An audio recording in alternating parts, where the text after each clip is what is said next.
मुट्ठी भर मुश्किलें भी झोली भर किताबों से ज्यादा सिखाई जाती है। फर्क सिर्फ इतना होगा, किताबें पढ़ोगे तो नींद आएगी और मुश्किलों से लड़ोगे तो नींद उड़ जाएगी। जिंदगी के पिच में कई बार आपको स्टंप आउट करने वाला आपके पीछे खड़ा होता है। एक समय में इतना ज्यादा काम आप करते हो ये आपको एवरेज बना देगा, लेकिन एक ही काम में कितना ज्यादा समय आप लगाते हो ये आपको मास्टर बना देगा। देखो, विकल्पों का ढेर आपको कभी सफलता तक नहीं पहुंचने देगा। मास्टर बनना है तो एक चीज को पकड़ो, उसमें अपनी जान झोंक दो। उनको फिक्स इनकम चाहिए, भले 10 गुनी कम इनकम मिले लेकिन फिक्स चाहिए। मालिक का इनकम कोई फिक्स नहीं होता, नौकर का इनकम फिक्स होता है। जब तक आदमी गिरेगा नहीं, वो संभल करके चलना कैसे सीखेगा। पेट्रोल तो आज अगर आपको महंगा लग रहा है, कल तो आपको किडनी बेच करके पेट्रोल बनाने की नौबत पड़ जाएगी। फिर अगर एक ही इनकम सोर्स, एक ही सैलरी पे डिपेंडेंट हो तो 10 साल में लगभग हर चीज की कीमत डबल से ज्यादा होती जा रही है। ये डेटा मैं आपको दिखा रहा हूं। पेट्रोल तो यहाँ 30% बढ़ रहा है और तुम कह रहे हो कि महंगाई सिर्फ 5% बढ़ी है। तो महंगाई तो सदियों से बढ़ती आ रही है और आगे सदियों तक बढ़ती रहेगी। आप इस महंगाई से परेशान इसलिए हो क्योंकि आपने अपना इनकम सोर्स नहीं बढ़ाया। आज का सेशन हम करने वाले हैं कि 1 लाख रुपए महीना या उससे भी ज्यादा घर से काम करके कैसे कमाया जाए, और वो भी मोबाइल फोन से। आपके हाथ में जो स्मार्टफोन है उस पर काम करके 1 लाख रुपए महीना या उससे भी ज्यादा कैसे कमाया जाए। अच्छा, ये सेशन करने का क्यों ख्याल आया मेरे को? अभी कुछ दिनों पहले कुछ सेशन जब मैंने म्यूचुअल फंड एसआईपी से रिलेटेड आपको यूट्यूब पर दिए तो बेहतरीन, बहुत प्यार भरे कमेंट्स आए, लाइक, शेयर, व्यू सब आए। लेकिन कुछ कमेंट्स ऐसे आए थे जिसमें लोगों ने कहा कि सर, हमारे पास तो ज़्यादा हमारी कमाई नहीं है, इतनी कम कमाई में हम क्या खाएं, क्या बचाएं और क्या इन्वेस्ट करें। तो मैंने सोचा ये जेन्युइन चीज़ है, जेन्युइन समस्या है। तो क्यों ना ऐसा सेशन किया जाए जिसमें आपको ज़्यादा कमाई करने के ऑप्शंस बताए जाए, और वो ऑप्शन ऐसे जिसमें आपकी जो भी काबिलियत है, जितना भी आप पढ़े लिखे हो उतने में ही हो सके तो बेहतरीन है। मोबाइल फ़ोन पर कुछ नई चीज़ें सीख करके अगर अच्छी इनकम बनाई जा सकती है तो बहुत बढ़िया है। तो 6 तरीके आज बताने वाला हूं जो घर बैठ करके मोबाइल फ़ोन से काम करके आप अच्छा खासा पैसा कमा सकते हो। अच्छा, एक फैक्टर और है ये बनाने का सेशन। वो फैक्टर ये है कि एक चीज़ होती है महंगाई दर, इन्फ्लेशन। ये हर साल जिस तरीके से बढ़ रही है ना सर, इसका कैलकुलेशन भी बताने वाला हूं। आंखें फट जाएंगी, और मेरा दावा है कि आज से पहले महंगाई दर को इस तरीके से कभी नहीं समझा होगा आपने, या समझा भी होगा तो हो सकता है इतना ध्यान ना दिया हो आज जितना ध्यान मैं लेकर के जाने वाला हूं इस पर। इसकी वजह से होने वाला क्या है कि आज जो लोग सिर्फ एक इनकम सोर्स पर डिपेंडेंट है ना, या नौकरी की इनकम पर डिपेंडेंट है, कल वो फ्रस्ट्रेट होने वाला है सर। कल वो जिंदगी उनका गर्त में जाने वाला है। अक्सर लोग आप देखते हो ना, वो नौकरी वगैरह करके आते हैं, कब बच्चों पे चिल्लाते हैं, बीवी पे चिल्लाते हैं, अरे साड़ी मांग रही, साड़ी अभी तो लाया, तो 2 महीने पहले साड़ी दिलाया, अरे बच्चा हमेशा तो खिलौना मांगता रहता, अभी तो पिछले महीने खिलौना दिलाया, इतनी महंगाई बढ़ गई है, महंगाई महंगाई महंगाई चिल्लाए। सर, महंगाई तो सदियों से बढ़ती आ रही है और आगे सदियों तक बढ़ती रहेगी।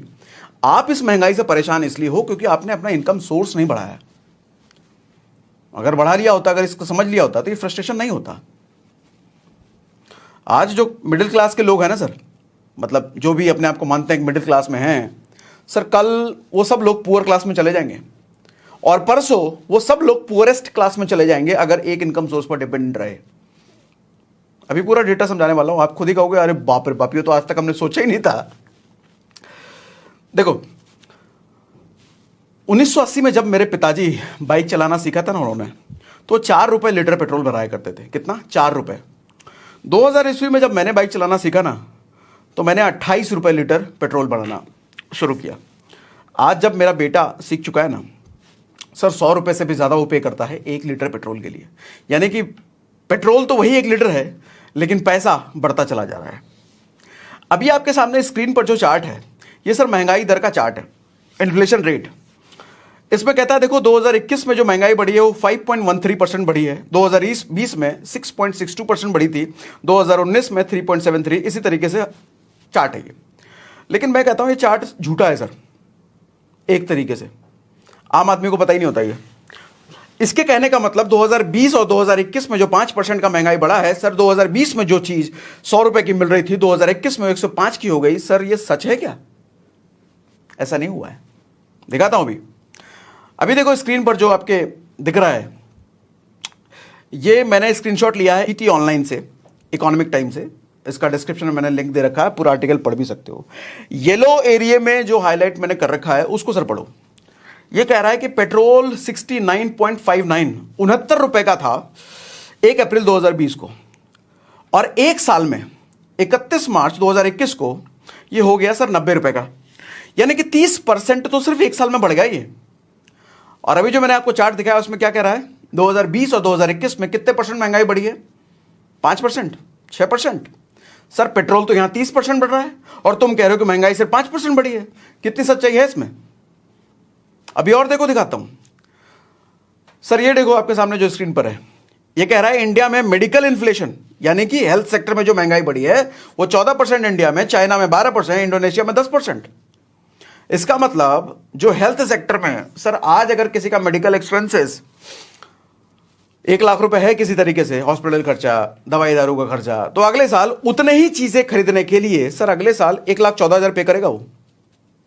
या हो सकता है कि पिछले साल अगर 1 लाख पे किया होता तो इस साल 1,14,000। मेडिकल एक्सपेंसेस में क्या चीजें आती हैं? दवाइयों का खर्चा होता है, हॉस्पिटल ऑपरेशन हो गया या हॉस्पिटल के दूसरे खर्चे वर्चे हो गए, डॉक्टर के फीस हो गए, बच्चों के वैक्सीनेशन वगैरह वो हम कराते हैं वो सब हो गया, medical test, X-ray, ECG, PCR, वो सब चीज़ें हो गई, मेडिकल इंश्योरेंस का प्रीमियम हो गया, वो सब चीज़ें हेल्थ सेक्टर में मेडिकल रिलेटेड चीज़ें हैं। उसमें सर 14% की महंगाई दर बढ़ी है। हमने कितना देखा? और ये लेटेस्ट है, ये रिसेंट है। हमने क्या देखा? 5%, 6%। और रुको और बताता हूं सर, एफएमसीजी भी जरा देख लो। एफएमसीजी मतलब बेसिक नीड की, बेसिक जरूरतों का सामान, चावल, दाल, आटा, गेहूं, वो सब। ये भी इकोनॉमिक टाइम्स का कटिंग है, इसका भी लिंक मैंने डिस्क्रिप्शन में दे रखा है, पूरा पढ़ना होगा तो पढ़ लेना। सर ब्लैक कलर में मैंने हाईलाइट जो कर रखा है इसमें देखो जरा, oil and fats had 16% increase in wholesale price.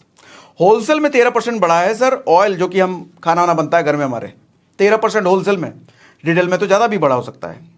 Sir 10.5% का इंक्रीज है व्हीट में, गेहूं में, जो हर हिंदुस्तानी के घर की बेसिक जरूरत है, गेहूं, रोटी बनती है।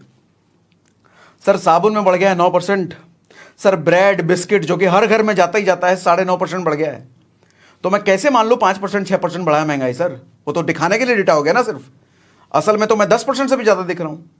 बेसिक चीजों में अगर मैं 10% मान लूं तो देखो, दरअसल वो डेटा झूठ नहीं है, वो डेटा सच है, लेकिन वो डेटा एवरेज निकाल करके दिया जाता है। अब मान लो भारत में 100 अलग अलग तरह की चीजें मिलती हैं, तो 100 अलग अलग चीजों पर किसी पे 3% बढ़ा होगा, किसी पे 5%, किसी पे 20%, किसी पे 50% बढ़ गया, तो सबको औसत मिला करके उसने निकाल दिया 5%, 6%। लेकिन उस 100 में से 90 चीजों की मेरे को जरूरत ही नहीं है, तो उन चीजों का औसत मैं अपनी चीजों में क्यों कैलकुलेट करूं? मेरे को 9 चीज की जरूरत है, बेसिक चीजों की जरूरत है, पेट्रोल डीजल की जरूरत है, मेडिकल चीजों की जरूरत है, उसमें तो ज्यादा से ज्यादा बढ़ा है, तो मैं तो उसी का काउंट करूंगा। तो मैं इन 2-3 चीजों को मिला करके जो मैं देख पा रहा हूं, कम से कम 10% महंगाई दर तो हर साल बढ़ रही है, कम से कम। वो भी जो रियल डेटा मैं आपको दिखा रहा हूं, किताबी डेटा अलग है, वो 5%, 6% ही है, लेकिन रियल तो 10% से भी ऊपर है। एक चीज समझो सर, आपकी सैलरी 10% के हिसाब से हर साल बढ़ रही है क्या?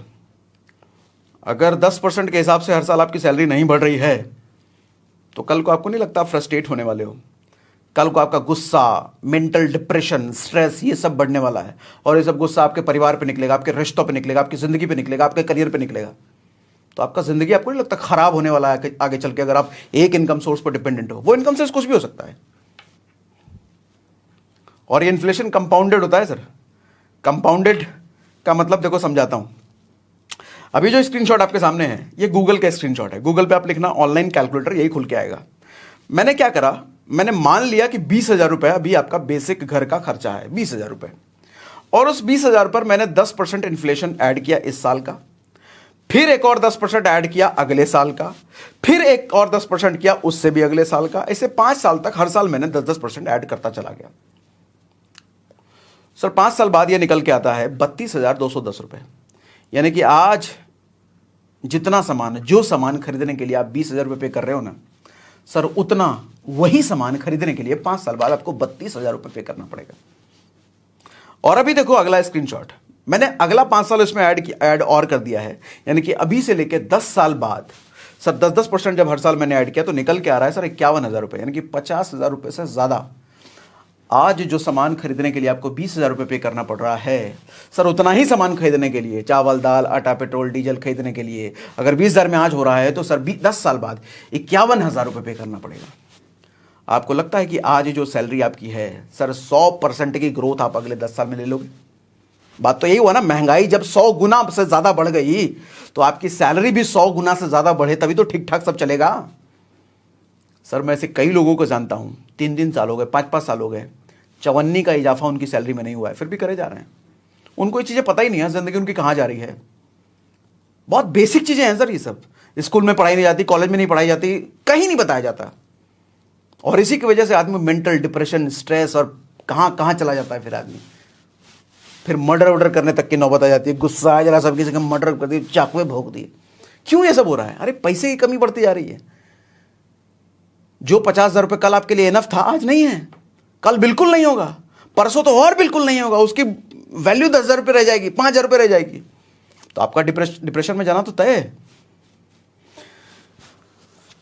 सर 10 साल में लगभग हर चीज की कीमत डबल से ज्यादा होती जा रही है। ये डेटा मैं आपको दिखा रहा हूं, हर चीज की कीमत डबल से भी ज्यादा। लेकिन आपकी सैलरी, आपकी इनकम डबल से ज्यादा नहीं हो रही है 10 साल में। 10 साल में डबल होने के लिए आपकी सैलरी कम से कम 10% हर साल बढ़नी चाहिए। हर साल अगर 10% सैलरी भी बढ़ रही है तो आप इन्फ्लेशन के बराबर रह जाओगे। हर साल अगर 10% है तो वो भी पेट्रोल को तो नहीं बीट कर पाओगे, तो 30% जा रहा है पेट्रोल। तो आज अगर आपको महंगा लग रहा है, 1 लीटर बहुत महंगा है पेट्रोल, तो कल तो आपको खून किडनी बेच करके पेट्रोल बनाने की नौबत पड़ जाएगी। फिर अगर एक ही इनकम सोर्स, एक ही सैलरी पे डिपेंडेंट हो तो। देखो आजकल के माँ बाप को एक मैसेज है मेरा, अपने बच्चों को अगर आप ये सोच के पढ़ा रहे हो कल बड़ा होकर के आपका बच्चा नौकरी करेगा, नौकरी वही ट्रेडिशनल वाली, चपरासी, क्लर्क, डॉक्टर, इंजीनियर, सीए, ये सब बनेगा, तो सर पछताने वाले हैं कल आप। क्योंकि कल आपका बच्चा पछताएगा वो नौकरी में जाकर के। सैलरीज कम हो रही है ना सर, घटती जा रही हैं। सर 2013 में, यानी कि अभी से 10 साल पहले की बात करूं, जिन नौकरियों में 20,000 रुपये सैलरी थी, आपको लगता है आज उन्हीं नौकरियों में 50,000 रुपये से ज़्यादा की सैलरी हो गई होगी? प्रैक्टिकल नहीं है, एक आध कहीं हुआ होगा तो हुआ होगा, प्रैक्टिकल नहीं है, ये नहीं होता इतना। तो सर सैलरी दिन ब दिन घटती चली जा रही है, तो आप क्या करोगे अपने बच्चे को उसी नौकरी में डाल करके जिस नौकरी में आज जाकर के लोग फ्रस्ट्रेट, परेशान हो रहे हैं? अपने बच्चे को कुछ एक्स्ट्रा स्किल सीखने को बोलिए। आपको सिखाने की जरूरत नहीं है, यूट्यूब का जमाना है, गूगल का जमाना है, वो खुद ही सीख जाएंगे। वो मोबाइल है ना उनके हाथ में, फ्रीडम दीजिए उनको। मैं आईटी बैकग्राउंड से हूं, 2009 में मैंने जॉब शुरू किया था। मैं देखता था 2013 में, अभी से 10 साल पहले, जिन बच्चों का ज्वाइनिंग होता था ना, जो नए बच्चे कॉलेज से पास आउट होकर के कंपनी ज्वाइन करते थे, सर सालाना पैकेज उनको मिलता था लगभग 5 लाख रुपए का। मतलब महीने का काट कूट के उनके हाथ में 35,000 रुपये आता था। आज के समय में देखता हूं जो लोग बच्चे ज्वाइन करते हैं नए, 7 लाख रुपए, 7.5 लाख रुपए सालाना पैकेज होता है, यानी कि काट कूट के उनके हाथ में 50,000 रुपये आता है 10 साल बाद। आज सर 10 साल में 50% भी सैलरी ग्रोथ नहीं है, लेकिन इन्फ्लेशन 100% से ज्यादा। तभी मैंने सेशन की शुरुआत करी थी, सर आज जो लोग मिडिल क्लास हैं वो कल पुअर बन जाएंगे, और कल जो पुअर बनेंगे वो परसों पुअरेस्ट बन जाएंगे अगर इस चीज को नहीं समझे तो। सैलरी घट जा रही है सर, हर सेक्टर में घट रही है। 10 साल में 100% की है कहीं नहीं मिल रही। एक आध कोई हो तो हो, कोई एक्स्ट्रा ऑर्डिनरी बच्चा हो या एक्स्ट्रा ऑर्डिनरी किसी फील्ड में गया हो, रोबोटिक्स में आप चले गए हो, वो तो अलग बात है। हाँ, कोई आज की लेटेस्ट नई जनरेशन की स्किल जैसे डिजिटल मार्केटिंग, ये सब चीजें अगर आप सीख रहे हो तो समझ में आता है, लेकिन ट्रेडिशनल नौकरियों में नहीं है। आजकल के माँ बाप के लिए एक छोटी सी स्टोरी शेयर करता हूं। सर एक बार क्या हुआ, ऋषि अथर्व ने एक वेद लिखा और उस वेद को दिखाया भगवान शिव को। तो भगवान शिव ने उस वेद को बहुत पसंद किया, बहुत तारीफ करी, और भगवान शिव ने उस वेद का नाम दिया अथर्ववेद। ये सच्ची घटना है, हमारे वेदों में, शास्त्रों में ये घटना है।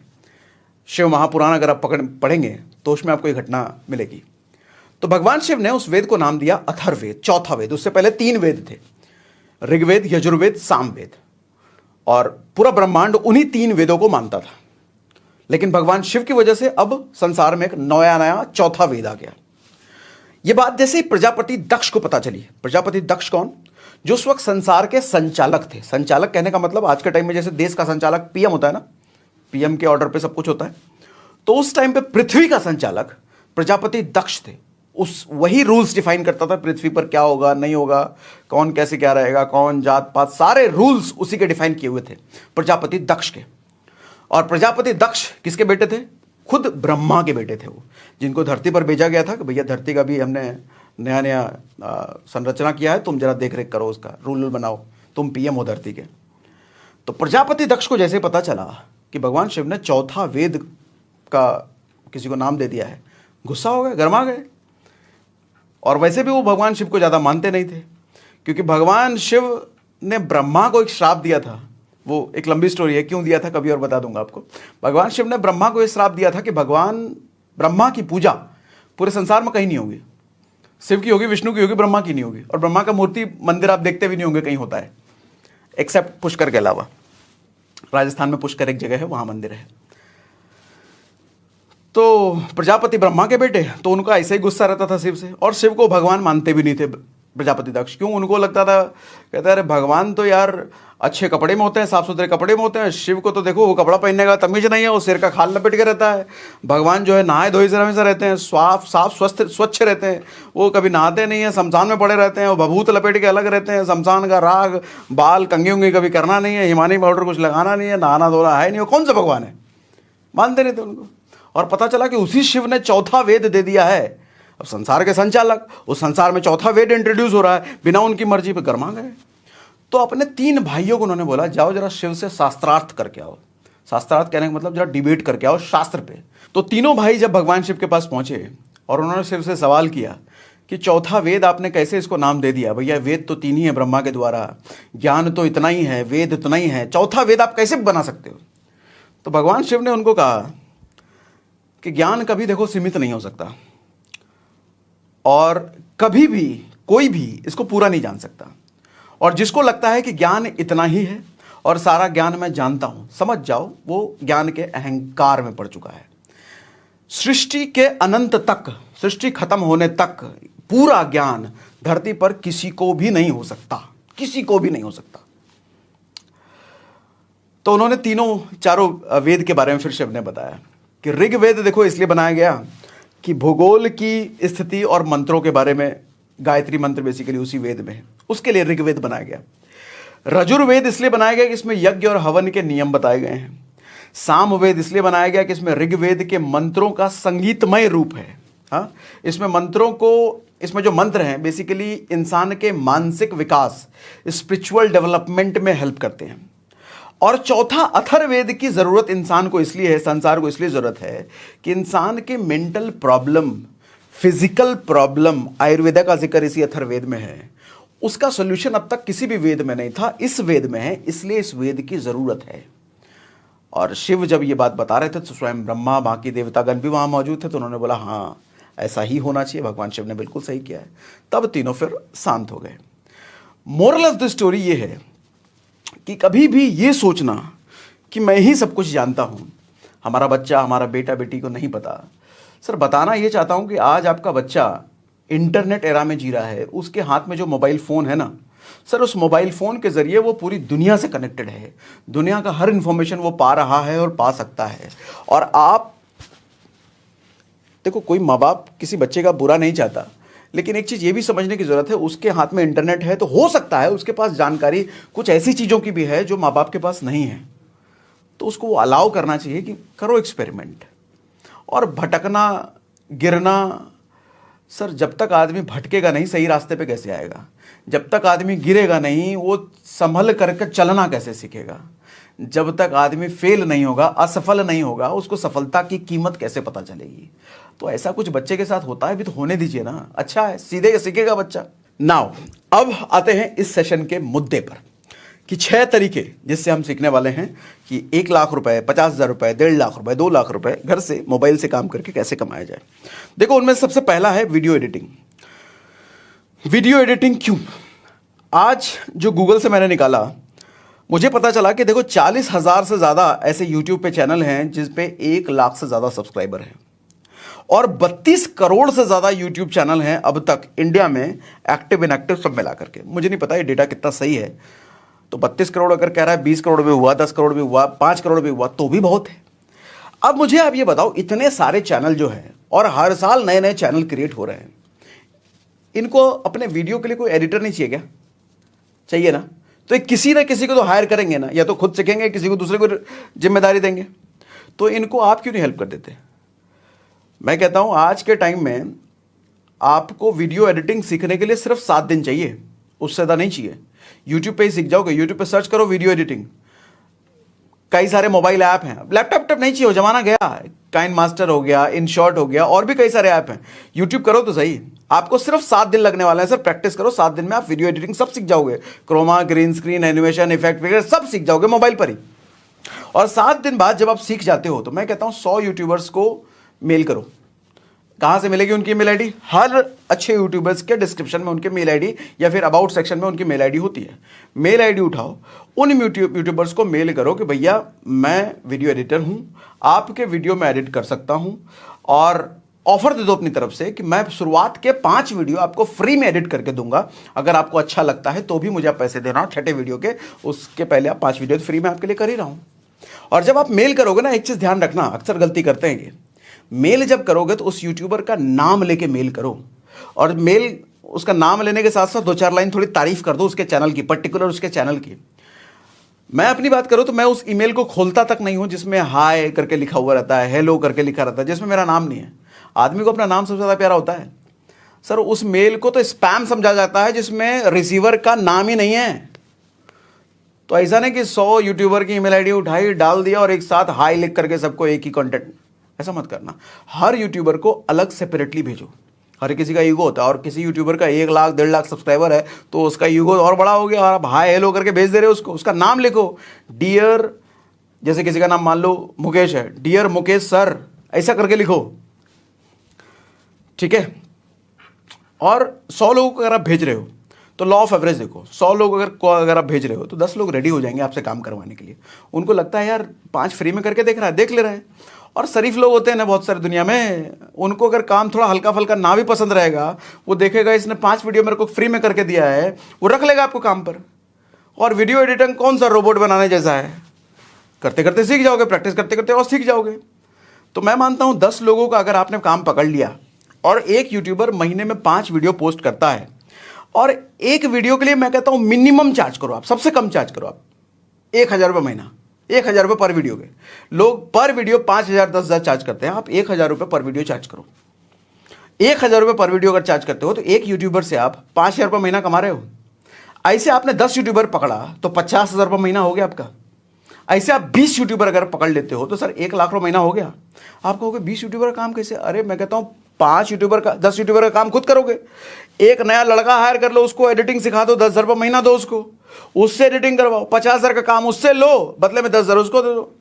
अब आप कहोगे और उसको तो वो अपना काम कर, अरे मालिक बनना सबको नहीं आता। ऐसा होता तो इतने सारे दुनिया में जो इंजीनियर हैं वो खुद का प्रोजेक्ट बना के नहीं काम करने लग जाते, दूसरे क्या नौकरी क्यों करते? मालिक बनने का ताकत, मालिक बनने का जज्बा सब में नहीं होता। उनको फिक्स इनकम चाहिए, भले 10 गुनी कम इनकम मिले लेकिन फिक्स चाहिए। मालिक का इनकम कोई फिक्स नहीं होता, नौकर का इनकम फिक्स होता है। तो उनको नौकर बनना ठीक है लेकिन फिक्स चाहिए। तो 20 अगर यूट्यूबर आपने काम करना शुरू कर दिया उनके साथ तो 1 लाख रुपये महीना नहीं हो गया, ठीक है। और मैं कहता हूं जब पहला यूट्यूबर आप के साथ काम करना शुरू करोगे ना, तो उसको जब आपका काम पसंद आता है उसका एक वीडियो टेस्टिमनी बना लो। उसको रिक्वेस्ट करो कि सर एक वीडियो बना के दे दो, 2 मिनट का, 1 मिनट का, जिसमें आप मेरे काम की तारीफ कर रहे हो या अच्छा कुछ बोल रहे हो। वो अगर खुश है आपके काम से तो 1 मिनट का वीडियो आपको बना के दे देगा। अब जिस भी क्लाइंट से आप बात करो, जिस भी यूट्यूबर से बात करो, उस 1 मिनट का वीडियो उस ईमेल में अटैच करके भेजो।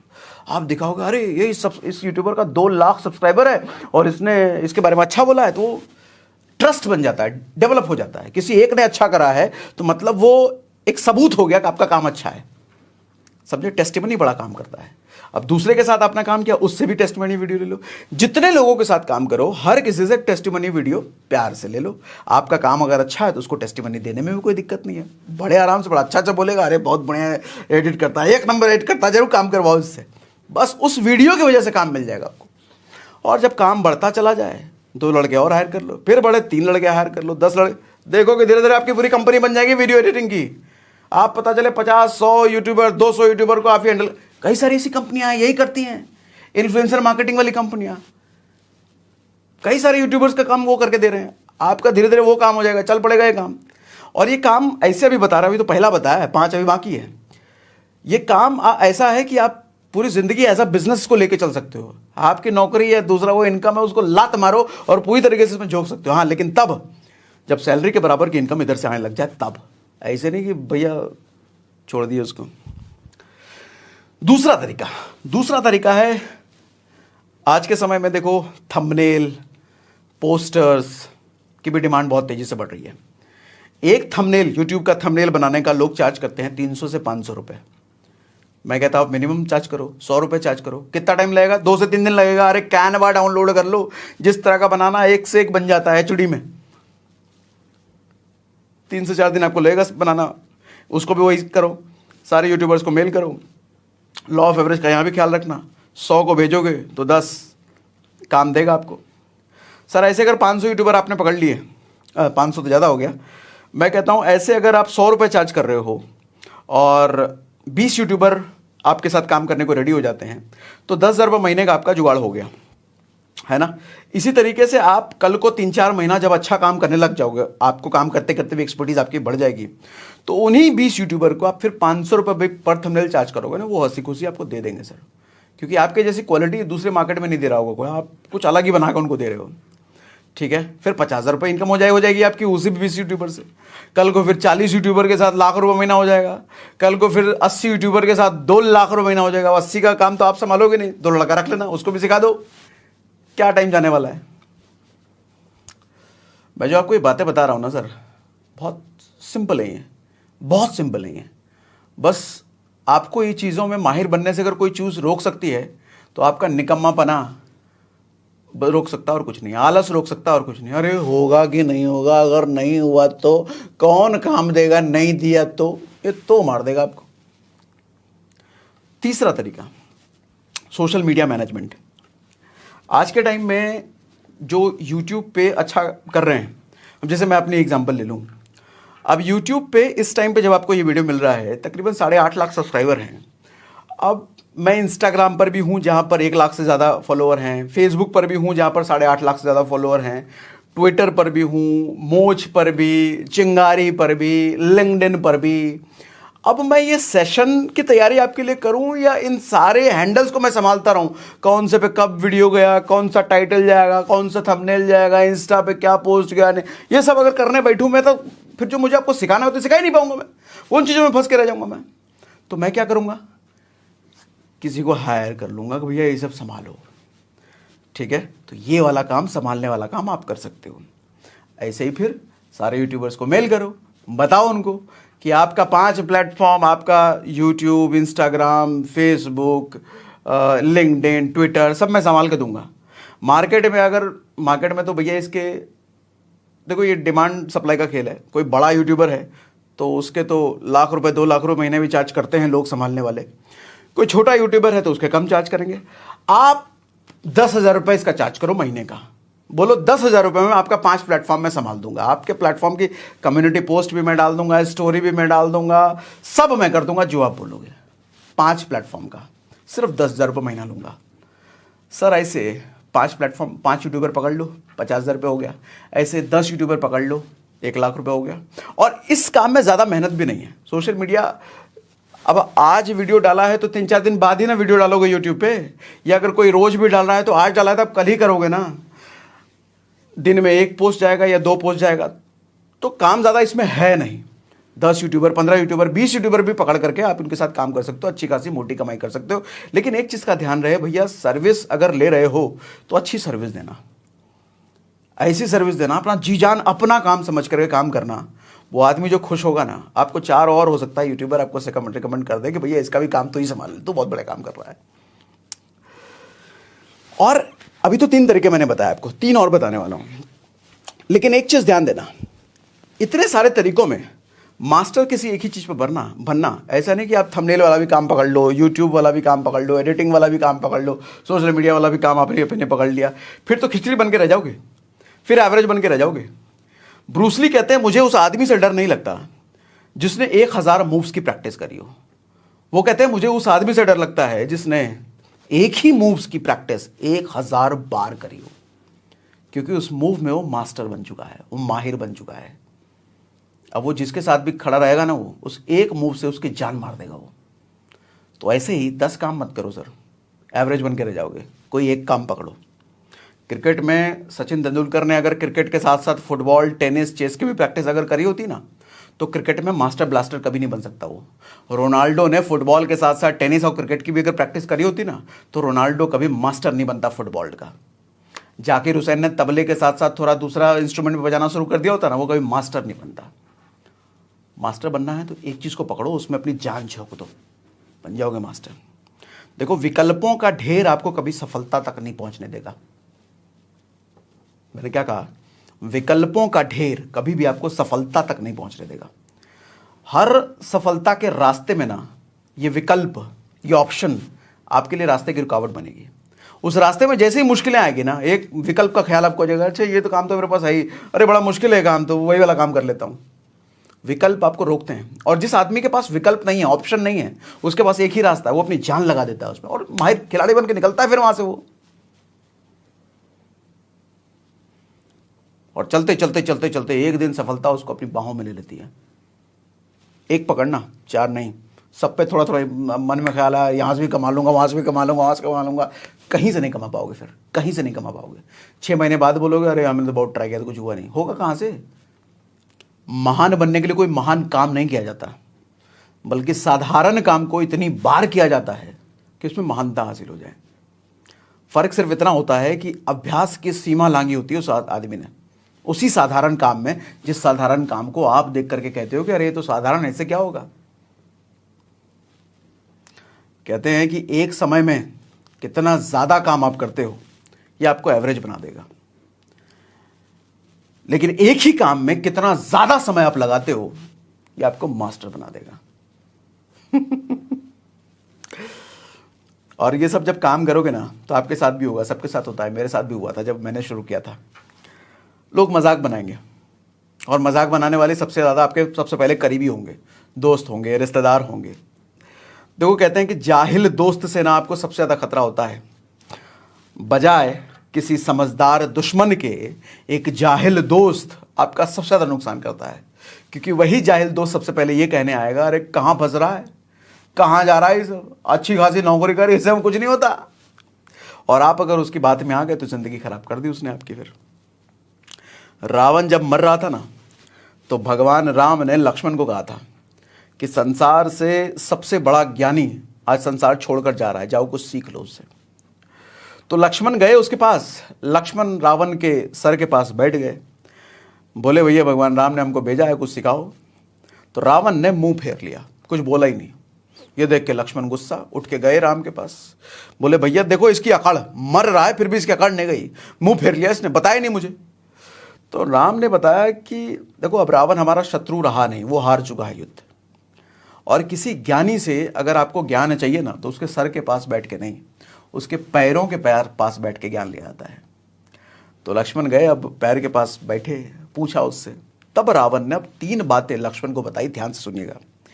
पहली बात रावण ने बताई, शुभस्य शीघ्रम, यानी कि कोई भी शुभ काम करने में देर मत करो, जितनी जल्दी से जल्दी एग्जीक्यूट कर पाओ एग्जीक्यूशन में उसको डाल दो। रावण ने बताया मैंने भगवान राम को पहचान लिया था, लेकिन पहचान कर भी उनके चरणों में आने में मैंने देरी कर दी, जिसकी वजह से मेरा विनाश हो गया। दूसरी बात बताई कि दुश्मन को कभी भी कमजोर ना समझो। मैंने जब ब्रह्मा से यह वरदान मांगा कि मुझे कोई मार ना सके, तो मैंने उनको बोला था कि मुझे मनुष्य और बंदर के अलावा कोई भी ना मार सके, क्योंकि मनुष्य और बंदर को मैं तुच्छ समझता था, वो क्या उखाड़ लेंगे मेरा, और उसी मनुष्य की वजह से मेरा विनाश हुआ। तीसरी बात उन्होंने बताई, रावण ने बताई कि सीक्रेट, अपना रहस्य कभी किसी को मत बताओ। विभीषण को अगर मेरा सीक्रेट पता ना होता तो शायद राम मुझे मार ना पाते।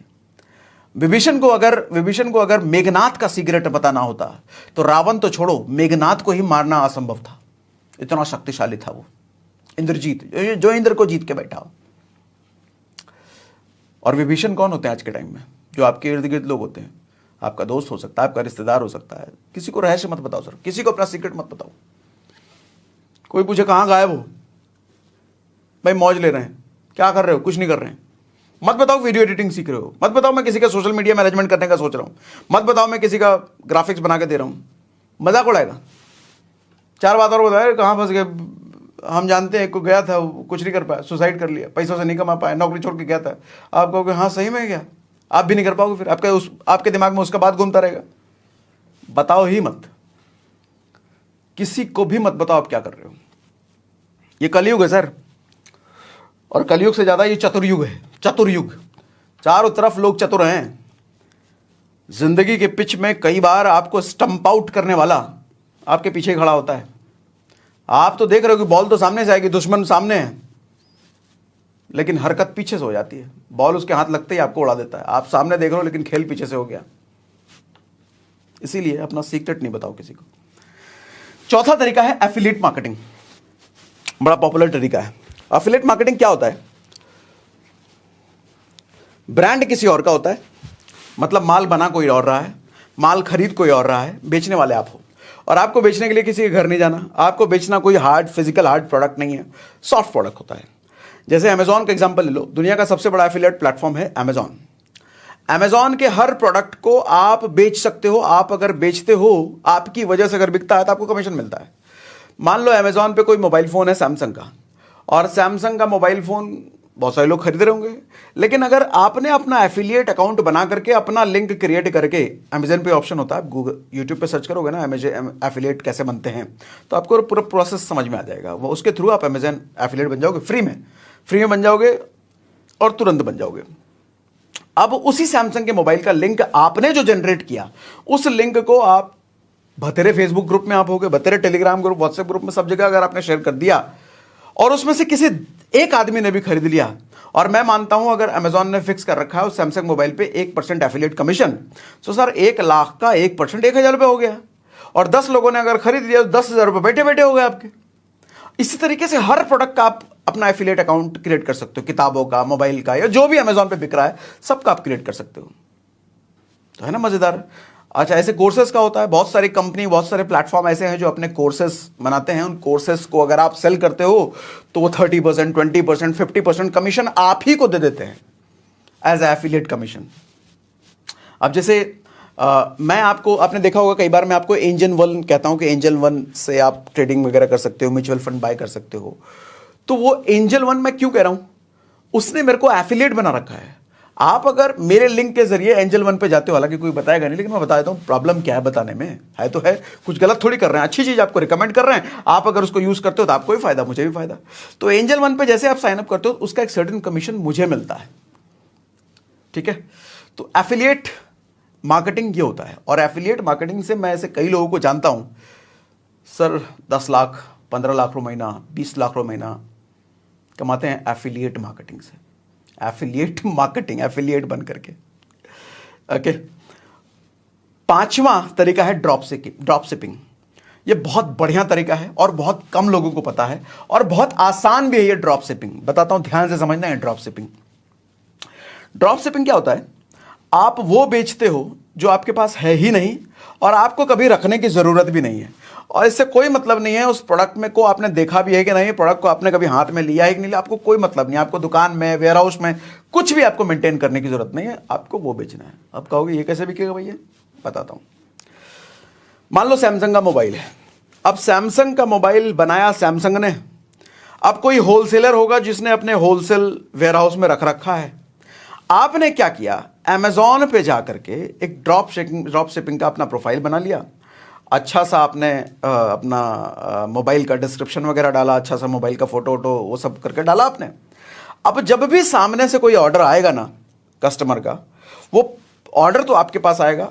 आप ड्रॉप शिपिंग वेयर हाउस वाले को बोलोगे कि भैया इस एड्रेस पे ये वाला माल पहुंचा दो। अब वो वेयर हाउस वाले की हेडेक है, वो उस एड्रेस पे पहुंचा देगा पैकिंग करने के लिए। आप अपने घर पे बैठे हो, अपने मोबाइल पे लेके, आपको कुछ हिलना डुलना नहीं है। उसने पहुंचाया, आपके पास पेमेंट रिसीव हुआ, और उस पेमेंट में से अपना कमीशन कट गया, वेयर हाउस वाले को चला गया। ये सब ऑटोमेटेड होता है प्लेटफॉर्म के थ्रू।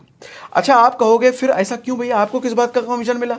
हाँ, कुछ किया ही नहीं आपने। तो आपने इस बात का कमीशन मिला कि जो होलसेलर था ना, जो वेयर हाउस बना करके बैठा है कहीं, उसको बेचने के लिए कहीं तो दुकान खोलना पड़ता, उसको बेचने के लिए कहीं तो प्रोडक्ट की मार्केटिंग करनी पड़ती, उसको ये सब कुछ नहीं करना पड़ा।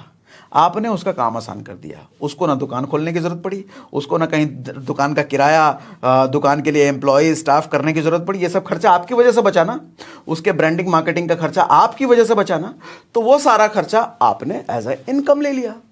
इसको बोलते हैं ड्रॉप शिपिंग। ड्रॉप शिपिंग में आपको प्रोडक्ट किसी को भिजवाने की जरूरत नहीं, आपका कोई हेडेक ही नहीं है। बेसिकली आपको ये आना चाहिए बढ़िया सा फोटो, बढ़िया सा डिस्क्रिप्शन, कैसे आप अमेजॉन पे डाल सकते हो। ये बहुत सारे प्लेटफॉर्म, फ्लिपकार्ट भी करती है, अलग अलग कई सारे वेबसाइट आज के टाइम में ड्रॉप शिपिंग की फैसिलिटी आपको देते हैं। बनाता कोई और है, भेजता कोई और है, पैसे आप एंजॉय करते हो। ठीक है, ये होता है ड्रॉप शिपिंग। अभी तक मैंने आपको 5 तरीके बताए, छठा भी बाकी है। लेकिन छठा बताने से पहले एक बात आपको बताना चाहूंगा। देखो ये सारे काम जो है ना, ऐसा नहीं एक झटके में हो जाएगा, आप शुरू करोगे और पैसा आने लग जाएगा।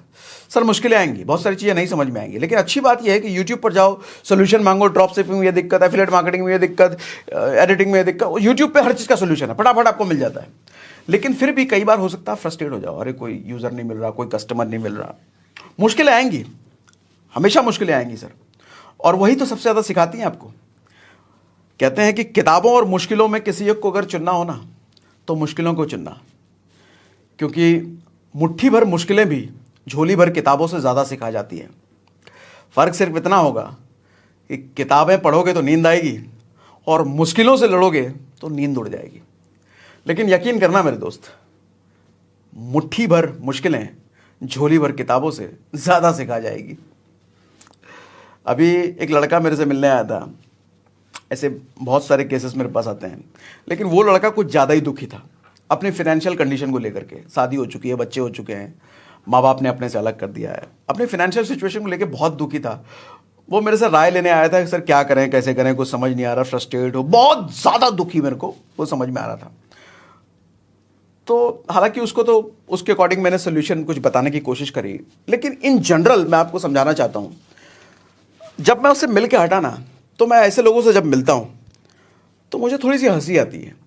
हंसी इस बात पे आती है कि सर जिस समस्या को वो इतना बड़ा समस्या समझ रहा था ना, हालांकि जिसके पास पैसे की दिक्कत होती है उसको उसी को भैया दर्द महसूस होता है, जिसके पास नहीं होती ज्ञान देना तो बहुत आसान है। लेकिन फिर भी एक चीज़ समझिए आप, क्या वो सच में रियल समस्या है क्या?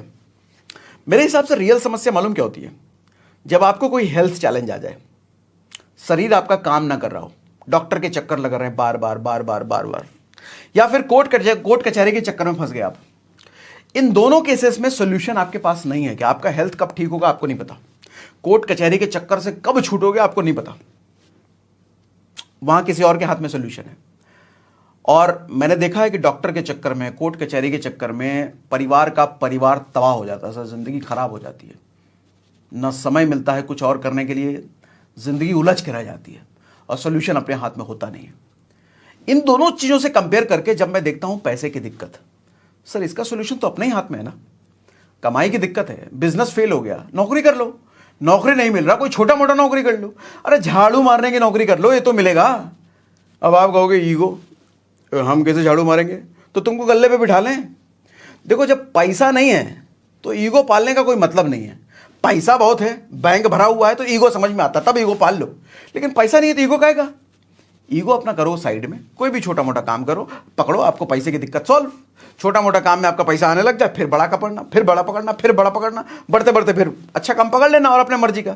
लेकिन टेम्पररी सोल्यूशन चाहिए तो झाड़ू मारने का काम पकड़ो ना, कौन रोक रहा है? या इस जैसा कोई और दूसरा छोटा मोटा काम पकड़ो। ईगो त्यागो सबसे पहले, अगर पैसा नहीं है तो ईगो मार देगा। और असली प्रॉब्लम तो मुझे लगता है दुनिया नहीं, भारत का जो सबसे अमीर आदमी है उसके घर में असली प्रॉब्लम है। अनंत अंबानी को जानते हो? मुकेश अंबानी का बेटा, देखा ना कितना मोटा है वो। एक टाइम था उसने वजन कम कर लिया था अपना, लेकिन आज के टाइम में इतना ही मोटा हो गया है सर। उसकी जब शादी हो रही थी ना, तो ट्विटर पर, इंस्टाग्राम पे भयंकर ट्रोल हुआ उसका, क्योंकि वाइफ उसकी पतली दुबली बहुत सुंदर, और ये मोटा, एकदम भयंकर मोटा। मुकेश अंबानी भी मोटा है, लेकिन इसके सामने कुछ नहीं लगता उसका मोटापा, इतना मोटा। तो लोगों ने भयंकर मजाक उड़ाया। लेकिन रियलिटी जानते हो आप सर, वो अस्थमा का पेशेंट है, वो चाहकर भी एक्सरसाइज नहीं कर सकता, वो चाहकर भी अपना वजन कम नहीं कर सकता, मेडिकेशन पे, दवाइयों पर है वो। कितना दुख होता होगा उसको अपने मोटापे का। वो ढंग से अपनी लाइफ एंजॉय नहीं कर सकता सर, ढंग से अपनी मर्जी का खाना पीना नहीं खा सकता वो। कितने लोगों का मजाक का शिकार होता है वो, क्या मेंटल कंडीशन उसकी होगी उसकी, सोचो सर। भारत का सबसे अमीर आदमी, आपको लगता है कि पैसा आ जाए तो भैया लाइफ सेट है, फिर तो कोई प्रॉब्लम ही नहीं है। सर उसके पास सब कुछ है, पैसा, घर, गाड़ी, सब कुछ है, लेकिन फिर भी उसके पास जो प्रॉब्लम है ना, जो परेशानी है, उसका सोल्यूशन उसके पास नहीं है। सर असली प्रॉब्लम ना वो है, असली समस्या में अगर कोई है तो वो है। आपकी समस्या उसकी समस्या के सामने कुछ नहीं है। सर आप अगर 10,000 रुपये महीना, 20,000 रुपये महीना भी कमा रहे हो ना, तो मैं कहूंगा अनंत अंबानी से ज्यादा सुखी आप हो। आपकी जिंदगी में कोई भी समस्या हो, अगर अनंत अंबानी वाली समस्या आपकी जिंदगी में नहीं है तो आप उससे ज्यादा सुखी हो। सर भारत के सबसे अमीर आदमी के बेटे से ज्यादा सुखी आप हो। सर कंपेयर करो ना अपना दुख। आप तो हमेशा रोने में लगे रहते हो। लॉजिकल बनो सर, लॉजिकल। आपकी समस्या उससे कहीं ज्यादा छोटी है, कहीं ज्यादा छोटी है। और वैसे भी आईपीएल में बोली उसी की लगती है जो अपने काम में माहिर होता है। रोने के बजाय अपने काम में माहिर बनो ना, अपने काम में लगो ना। नौकरी नहीं है, छोटा मोटा काम पकड़ो, उस छोटे मोटे काम में माहिर बन जाओ। सर वो बॉस ही आपको इतना पसंद करने लग जाएगा, गले भी बिठा देगा। वो कहेगा तू मेरा दोस्त बन जा, मेरा ड्राइवर बन जा, मेरा ये काम करने लग जाए। क्या पता आपको मैनेजर बना दे अपनी कंपनी का। भरोसा हासिल तो करो, माहिर तो बनो। एक लड़का भी बड़ा फेमस है आजकल, रिंकू सिंह। आखिरी 8 बॉल पर 39 रन बनाने थे। सबने मान लिया था भैया कोलकाता तो हारेगी, हारेगी, निश्चित हारेगी। आया, इतना छक्का मारा, इतना छक्का मारा, पूरा गेम ही बदल दिया उसने। Game changer. आज के टाइम में हर टीम लाइन लगा खड़ी है, भैया आ जाओ हमारे पास, आ जाओ हमारे पास। पैसा कितना चाहिए बताओ। सोशल मीडिया पर छाया हुआ है, न्यूज़ में छाया हुआ है वो। सर आपकी दिक्कत यह है कि आप अपनी स्किल डेवलप करने पे काम नहीं करते, और आप सोचते हो हमको पैसा कहाँ से आएगा, कोई हमको पैसा दे दे। सर स्किल डेवलप तो करो, अपनी स्किल में माहिर तो बनो। पूरी दुनिया लाइन लगा करके खड़ी होगी, कहेगी हमारे पास आ जाओ, कितना पैसा चाहिए बताओ। लेकिन माहिर बनना पड़ेगा पहले। शकल पे कितना भी फेशियल करवा लो, हाथ में कितना भी आईफोन चमका लो, धूम वाला बाइक घुमा लो, लेकिन फिर भी तुमको कोई 1 रुपया नहीं देने वाला। लेकिन धूम वाला बाइक ना भी हो, हाथ में आईफोन ना भी हो, शकल में फेशियल ना भी चमक रहा हो, अपने काम में अगर तुम माहिर हो, सब दुनिया लाइन लगाए खड़ी होगी, भैया तुम ही चाहिए, आ जाओ मेरे पास। दुनिया माहिर लोगों की दीवानी है, चरण चूमती है उनके।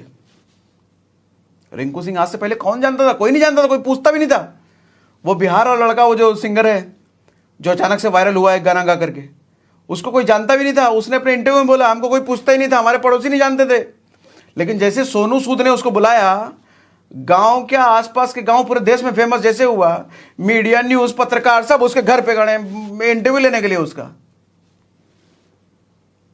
माहिर तो बनो, साबित तो करो। दुनिया सलग कदम कैसे चूमने नहीं आएगी। तुमको बस यही दिक्कत है कि तुम माहिर बने बिना सब हासिल करना चाहते हो। वो नहीं होगा, वो कभी नहीं होगा। छठा तरीका, ऑप्शन ट्रेडिंग करो भैया। आज के टाइम में बड़ा पॉपुलर है, ये बहुत ज्यादा पॉपुलर हो रहा है। देखो ऑप्शन ट्रेडिंग मैंने 6ठे नंबर पे इसलिए रखा है क्योंकि बाकी के 5 जो बताए ना, उसमें रिस्क या तो नहीं है या फिर ना के बराबर। क्या रिस्क है, पैसा तो लग ही नहीं रहा। ऑप्शन ट्रेडिंग एक ऐसी चीज है जहां पर आपका पैसा पहले लगता है और पैसा डूबने के भी चांसेस होते हैं। उन 5 तरीकों में पैसा लग नहीं रहा, और लग भी रहा है तो बहुत ना के बराबर लग रहा है। यहां पैसा आपका लगेगा, हालांकि कम लगता है, लेकिन जितना भी कम लगे डूबने के चांसेस तो हैं। लेकिन हां, यहां कमाया भी मोटा जा सकता है, और बहुत सारे लोग हैं जो बहुत अच्छा कमाते हैं ऑप्शन ट्रेडिंग में। ऑप्शन ट्रेडिंग क्या होता है बता देता हूं। Option trading basically stock market में आप शेयर खरीदने के बजाय शेयर को किराए पे लेते हो, 1 दिन के लिए, 2 दिन के लिए, हफ्ते भर के लिए, और उस शेयर को किराए पर, अच्छा जब किराए पर आप ले रहे हो तो शेयर बहुत सस्ते पे मिलता है आपको, बहुत सस्ते पर। अगर ओरिजिनल शेयर की कीमत 2,000 रुपए है तो शेयर किराए पर लेने में, यानी कि उसका ऑप्शन खरीदने में आपको 200 रुपए का पड़ता है। तो अच्छा एग्जाम्पल है ये। तो इतने सस्ते में लेकर के उसकी खरीद बिक्री कर करके आप ट्रेडिंग से प्रॉफिट निकाल सकते हो, लेकिन रिस्क इंक्लूडेड है। अच्छा, मुझे बहुत सारे रिक्वेस्ट ऐसे आते हैं कि सर ऑप्शन ट्रेडिंग सीखना है, सिखाइए सिखाइए। तो आप भी अगर मुझसे ऑप्शन ट्रेडिंग सीखने में इंटरेस्टेड हो या शेयर मार्केट का पूरा डिटेल जानना चाहते हो, तो आपके कमेंट अगर मुझे आते हैं, अगर कमेंट में मुझे आप कहते हो कि मुझे ऑप्शन ट्रेडिंग सीखना है, मुझे अगर अभी लिख के आप बताते हो कि ऑप्शन ट्रेडिंग सीखना है, लिख के बताइए, तो अगर ज़्यादा तादाद में आता है तो मैं ज़रूर आपको ऑप्शन